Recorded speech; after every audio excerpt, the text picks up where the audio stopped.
I think speech can cause harm, and I agree that emotional harm is real, but that's where I think our harassment and discrimination laws come in. And I did not say we don't need to do more to enforce them. I think additional efforts to enforce them are necessary and beneficial, but that's where the focus should lie. I think this concept of safe space, for all the reasons that we've delineated, is so malleable. One person's safe space is the other person's, heart of danger, and I just don't think this concept helps. I mean, we don't have to prove safe spaces are always dangerous. If you think about what's classically dangerous in our society, explosives, firearms, tornadoes, they're not always dangerous, but we know they can be dangerous, and so therefore we classify them as dangerous. And I think we've said a lot to show that this idea of safe spaces can be dangerous. So we're talking in a sense about how much harm in the example that your opponents just gave. Ash, why don't you take that on? I have to say, the reason I disagree with that is because, in my view, the law of discrimination and the law of harassment are really narrow.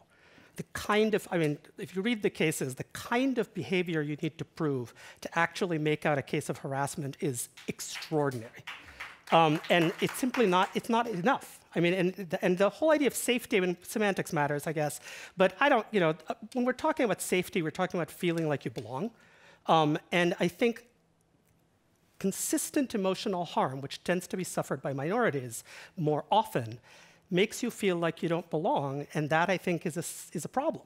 Well, look, the First Amendment is not absolute, right? There are some narrow, unprotected categories of speech. You don't have a First Amendment right to utter a true threat. You don't have a First Amendment right to engage in fighting words, which is a very narrow category. You don't have a First Amendment right to commit blackmail or extort money from someone. But when we allow the government to go down the dangerous, slippery slope of defining what speech is harmful enough to be censored, censorship is a bad thing.